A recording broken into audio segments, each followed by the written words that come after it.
இந்த விழாவை சிறப்போடு நடத்தி தர நமக்கு ஏற்பாடு செய்து தந்த காலஞ்சென்ற அண்ணாச்சி சண்மையா பாண்டியன் அவர்களை இந்த நேரத்தில் அவருக்கு நன்றி சொல்ல கடமைப்பட்டிருக்கிறோம். அதை போல அதை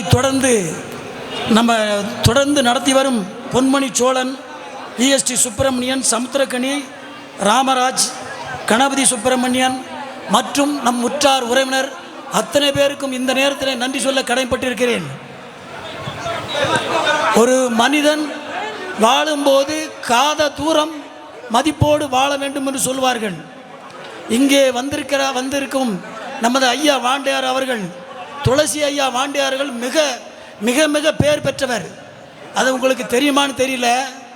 சென்னையில் நான் உட்கார்ந்துருக்கேன், அந்த நடேச நகர் பார்க்கல, ஒரு தாழ்த்தப்படுத்தப்பட்ட சமுதாயத்தை சேர்ந்த ஒரு பையன் கலைராஜன் ஒருத்தர் சொல்கிறாங்கிட்ட, நாங்கள் படிக்கும், அவன் தாழ்த்தப்படுத்தப்பட்டவன், அவன் சொல்கிறான் எங்களுக்கு படிக்கணும்னு ஒரு உதவின்னு கேட்டால் துளசி ஐயா வாண்டையாரும் மூப்பனாரும் தான் அந்த உதவியை செய்வாங்க அப்படின்னு சொன்னாங்க. அந்த குடும்பத்திலேருந்து வந்திருக்காரு, நம்ம விழாவில் கலந்துட்டு அவருக்கு நீங்கள் சந்தோஷமாக ஒரு கைத்தட்டலாம்.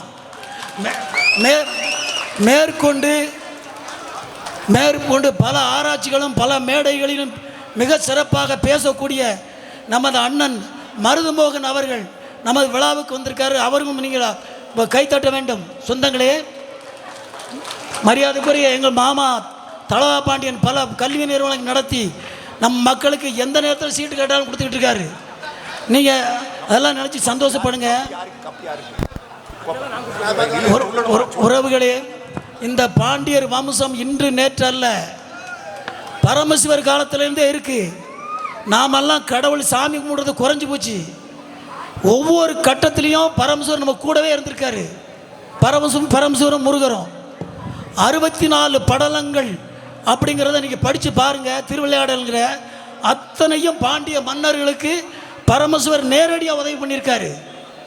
அதை கும்பிட அவரை மறந்ததுனால தான் நாம் கிட்டத்தட்ட 600-700 ஆண்டு ஆச்சு நம்மளை விட்டு ஆட்சி போய் கிருஷ்ணதேவராயர்கிட்ட போய் ஒரு உதவி கேட்க போய் வீரபாண்டியன் போய் உதவி கேட்கான். அவன் கிருஷ்ணதேவராயர் 2 பேரையும் கொண்டுட்டு தமிழ்நாட்டை ஆண்டுக்கிட்டான். அதனுடைய 7வது மன்னர் தான் திருமல் நாயக்கர். இது உங்களுக்கு எத்தனை பேருக்கு தெரியும் தெரியல.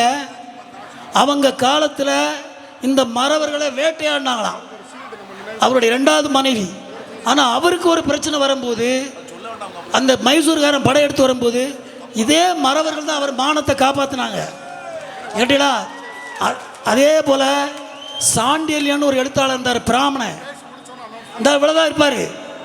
அவருடைய கதைகளை எடுத்து படித்து பாருங்கள். அத்தனையும் இந்த பாண்டியர்களையும் பாண்டிய மறவர்களையும் பற்றி எழுதியிருப்பார். அதில் இன்னொரு விஷயம் கேளுங்க, வீரபாண்டிய தேவர்னு எழுதியிருப்பார், நெடுஞ்செழியன் தேவர்னு எழுதியிருப்பார். இந்த தேவருங்கிற பட்டம் இந்த முக்குளத்தோருக்கு மட்டும்தான் உண்டு, வேற யாருக்கும் கிடையாது. நீங்கள் புரிஞ்சுக்கணும். எவெல்லாம் சொல்லுதான் நான் பாண்டியன்னு சொல்லுதான், அது மற்றவங்க சொல்லலாம். சீமான் சொல்லலாமா? நீங்கள் நல்லா நினச்சி பாருங்கள். சீமான் எனக்கும் சிநேகிதம் தான். ஆனால் அவள் எப்படி சொல்லலாம்? அப்படி நீங்களா பாண்டியர்கள் கேட்கலாம். வந்தாலே நம்ம சின்ன பிள்ளைய கூட ஊரில் உள்ளவங்க எல்லாரும் பாண்டியம் தான் சொல்லுவாங்க, எல்லா ஜாதியும். நீங்கள் சின்ன பையனை கூட நான் அறிய 50 வருஷத்துக்கு முன்னே பாண்டியம் தான் சொல்லுவான். பாண்டியன் வேறு யாரும் பேர் விட முடியாது. அது உங்களுக்கெல்லாம் தெரியுமான்னு தெரியல. பாண்டியன் இருக்கும், பால் பாண்டியன் இருக்கும், சமுத்திர பாண்டியன் இருக்கும். பாண்டியனுங்கிற பேர் எவனுக்குமே கிடையாது. அதுக்கு என்ன காரணம்னு நான் கேட்டப்போ அவங்க சொன்னாங்க, யாரோ ஒரு அம்மா பாண்டியன்னு பேர் வச்சுட்டு நம்ம தேவமா அப்படி போகும்போது, பாண்டியா அவங்க வாங்க மகனை கூப்பிட்டுச்சான். அப்போ அந்த காலத்தில் உங்களுக்கு தெரியுமான்னு தெரியல, உடனே அவளை கூப்பிட்டு வச்சு ஊருக்காரன் கூப்பிட்டு வச்சு அவதாரம் வாங்கியிருக்காங்க. நீ எப்படி பாண்டியன் பேர் விடுவான்னு. எனக்கு தெரிஞ்சு பாண்டியன் எவருமே பேர் விட்டது கிடையாது. ஒன்று எனக்கு தெரிஞ்சு ஜான் பாண்டியன், அடுத்தால மெட்ராஸில் பிஹெச் பாண்டியன் பேர் விட்டுருந்தார். இவங்க தான் மாற்று சமுதாயத்தை சேர்ந்தவங்க பாண்டியன் பேர் விட்டாங்க. வேறு யாருக்கும் பாண்டியன் பேரே கிடையாது. யாரோ சொல்லிக்கிட்டு இருக்கா, என்னெல்லாமோ சொல்லிக்கிட்டு இருக்கான்.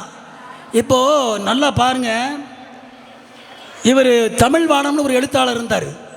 அவர் கல்கண்டுன்னு ஒரு பத்திரிகை நடத்திக்கிட்டு இருந்தார். அந்த பத்திரிகையில் கட்டபொம்மன் திரைப்படம் வெளியே வந்தபோது அவர் 10 வாரம் தொடர்ந்து எழுதுகிறாரு அந்த கல்கண்டில். அது என்ன எழுதுகிறாருன்னா, கட்டபொம்மை ஒரு கொள்ளைக்காரன், இந்த பட்டம் மறவர்களுக்கு மட்டும்தான் உண்டுங்காரு. கட்டிலா மறவர்கள் மட்டும்தான் உண்டுன்னு 10 வாரம் எழுதுறாரு. அதுக்கு இந்த மாபோ சிவஞானம் ஒரு பெரிய மனுஷன் அப்படியெல்லாம் கிடையாதுன்னு மறைச்சிட்டாங்க. நம்ம ஆட்களுக்கு அவருக்கு எந்த விதமான சப்போர்ட்டும் பண்ணல. அதுக்கு அடுத்தது சிவகங்கை சீமைன்னு ஒரு படம் எடுத்தார் கண்ணதாசன். அந்த படத்தெல்லாம் நீங்கள் பார்த்தீங்களான்னு தெரியல.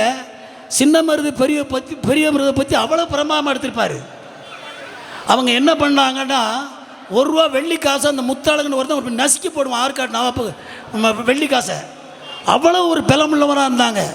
சின்ன மருது வந்து தன் கையினால் புலியை அடித்து கொல்லக்கூடிய பலம் உள்ளவன்னு சொல்லி வெள்ளக்கார எழுதின ஒரு சின்ன இதை வந்து ஆர்டிக்கல் நான் படித்தேன் எப்போ 1975. ஆனால் இப்போ எல்லாத்தையுமே உல்டா பண்ணி ஏதாவது கோவிலில் தேவர்னு இருந்தால் உடனே அதை அழிக்கிறதுக்கு இது ஒரு கூட்டமே சதி செஞ்ச மாதிரி செஞ்சுக்கிட்டு இருக்கு. நான் திருப்பி உங்கள்கிட்ட கேட்டுக்கிட்டு தான், வீரம் என்பது என் பிறப்புரிமை, அது சாண்டியல் அழகாக இருப்பார். இது வெட்ட முளைக்கும் சாதி வீர மறவர் கூட்டம் அப்படின்னு சாண்டியல் அழகாடி இருப்பார். நீங்கள் நல்லா புரிஞ்சுக்கிடுங்க. இல்லை நான் வெட்ட சொல்லிட்டோம் தயவு செய்து நினைக்காதீங்க, அப்படி இல்லை. நீ எப்பொழுதும் வீரனாக இருந்து தான் நான் சொல்லுதேன். உன்னை வேறு யாரும் கிட்ட நெருங்கக்கூடாது. அந்த தகுதியை வளர்த்துக்கணும். இந்த நாட்டு மக்களுக்கும் நமக்கும் என்ன பிரச்சனாலும் நம்ம தான் முதல்ல நிற்கணும். இந்த கோயிலில் இப்போ நான் உள்ளே நின்றுருந்தேன், சங்கரநாராயண கோயிலில் உள்ளே வந்து விசில் அடிக்கலாமா? நீங்கள் பாருங்கள், நம்ம கோயில், நம்ம சாமி கும்பிட்ற கோயில், அது நம்ம இறைவன் உக்கரபாண்டியன் கட்டின கோயில், அது உள்ளே வந்து நீங்கள் விசில் அடிக்கலாமா? தண்ணி போட்டு இந்த கூட்டத்துக்கு வரலாமா? நல்லா யோசனை பண்ணி பாருங்கள். இது யார்? நம்மலாம் காப்பாற்றணும்.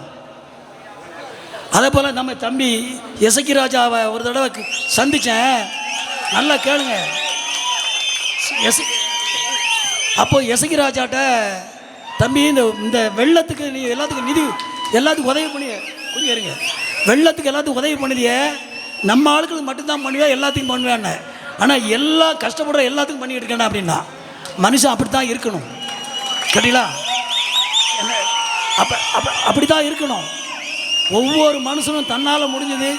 இப்போ நாங்கள் இருக்கோம், நாங்கள் ஒரு அரசியலில் பெரிய பொறுப்பில் இல்லை, ஆனாலும் நாங்கள் வந்து எங்களால் முடிஞ்சதை தேவர்னு மூணு எழுத்து இருந்தால் போதும், அவனுக்கு ஒரு கஷ்டம்னா போய் நிற்போம். இதுதான் எங்களுடைய உண்மையான இது. யாரும் நீங்கள் வம்புழுக்க வேண்டாம், சண்டை எடுக்க வேண்டாம், உங்ககிட்ட எவனும் வராமல் பார்த்துக்கிடுங்க. அதைத்தான் சொல்லுவேன். இந்த வீர மறவர்களை பற்றி பல பேர் பேசிட்டாங்க. இந்த கட்டபொம்மன் கொள்ளைக்காரங்கிறது எங்கள் ஊரில் ஒரு வரலாறு இருந்தது. அதை அன்னைக்குள்ள பெரியவங்க யாரும் எடுத்து கொடுக்கல. அதாவது வள்ளியூரில் வந்து கொள்ளையடிக்க வரும்போது எங்கள் முன்னோர்கள் வந்து இந்த மார்த்தாண்டத்தில் தளபதியாக இருக்காங்க. அந்த மார்த்தாண்ட மன்னர் சொல்கிறாரு, இந்த கட்டபொம்மன் கொள்ளை தாங்க முடியலன்னு. உடனே இவங்க தலைமை போய் வெள்ளைத்தேவன் கட்டபொம்மன் எல்லாத்தையும் ஓட விரட்டுறாங்க. கொஞ்சம் பேரை கொண்டு முடுதாங்க. கொண்டுட்டு ஆற்றுக்கு தெற்க கட்டபொம்மன் உயிரோடு போக மாட்டேன் வந்தேன்னா அப்படின்னு சொல்லி, ஆற்றுக்கு தெக்கன்னு அவங்களுக்கு தெரியும், சிறுவண்ட ஆற்றுக்கு தெற்க வந்தானா நீ உயிரோடு போக மாட்டேன் அப்படின்னு சொல்லி அனுப்புதாங்க. அந்த கட்டபொம்மன் அதுக்கு பிறகு திருச்செந்தூர் வரும்போது மார்வேஷத்தில் தான் வரான். இதுக்கு எங்கிட்ட ஓலைச்சுவடி இருந்தது. அந்த பெரிய மனுஷங்கள்லாம் யாரும் கொண்டு கொடுக்கல. ஆனால் கொடுத்துருந்தான்னா நம்மளுடைய இது வரும். எல்லாத்துக்கும் நீங்கள் வளரி பார்த்துருப்பீங்க, வாள் பார்த்துருப்பீங்க. ஒரு வில்லில் வந்து கல் மாதிரி வச்சு அடிக்கிறத பார்த்துருப்பீங்களா? இந்த குருவி வில்லு இல்லை, அம்புரா துணி வச்சது. அது என்ன போடுவாங்கன்னா, கடுக்கா பதினி இந்த மாதிரி ஐட்டம் போட்டு இரும்பு துண்டு மாதிரி இருக்கும். அடித்தா துப்பாக்கியை விட பறக்குமா. யாரையும் கொல்லக்கூடாது அப்படிங்கிறதுக்காக இதை வச்சு அடிப்பாங்களாம். கையில் போட்டுதுன்னா கை முறிஞ்சுப்போம், காலில் போட்டுனா கால் முறிஞ்சுப்போம். இதை நான் சொல்கிறேன்னு நினைக்காதீங்க. நாங்குநேரி போலீஸ் ஸ்டேஷனில் ரெக்கார்டில் வச்சுருக்கான் வெள்ளைக்காரன். இந்த பகுதியில் உள்ள மறவர்கள் இப்படி ஒரு வில்லு வச்சு அடிக்காங்க, இது எங்கேயுமே நான் பார்த்ததே இல்லை, துப்பாக்கிக்கு எந்த வகையில் இது குறைஞ்சதில்லை அப்படின்னு. ஆனால் இன்னைக்கு வரைக்கும் எந்த புக்குலையும் வரல. நீங்கள் தேவர்களுடைய வரலாறை எங்கேயாவது யாரும் பார்த்தா உடனே அதை கிழிச்சு போடாதே தான். அப்படி இல்லைன்னா கடவுள் பரமேஸ்வருடைய மகன் வீரபாகத்தேவர், அதில் என்ன அவனுக்கு பிரஸ்டீஜ் வந்தது, அதை தேவருங்கிறத அடித்து மூர்த்தின்னு எழுதி வைக்கிறான். பரமேஸ்வருக்கு காவல் தெய்வம் யாருன்னா வீரபத்திர தேவர், அதை பார்க்குற அதை மூர்த்தின்னு எழுதி வைக்கான். எவ்வளவு ஒரு நயவஞ்சகமான வேலை பார்த்துக்கிட்டு இருக்கானு தெரியுமா? நான் மீண்டும் உங்களை சொல்கிறேன், நல்லா படிங்க, நல்லா பணம் சம்பாத்தியம் பண்ணுங்க. பணம் சம்பாதிக்க மட்டும் பெருசு இல்லை, அது நேர்மையான வழியில் சம்பாதிக்கணும். அதுதான் ரொம்ப முக்கியம். ஏதோ பணங்கிறது கூட இருக்கணும் ஏமாத்துறதோ களவாண்டு பணம் சம்பாதிக்கிறது அல்ல. நல்லா புரிஞ்சுக்கிடுங்க. என்ன என் உறவுகளே, நான் அடுத்தடுத்து பேச வருவேன். என் உற்றாரும் உறவினரும் என் நாடும் நாட்டு மக்களும் செழித்து ஓங்கி வளர வேண்டும் என்று கேட்டுக்கொண்டு அந்த ஆண்டவனை கேட்டுக்கொண்டு விடைபெறுகிறேன். நன்றி.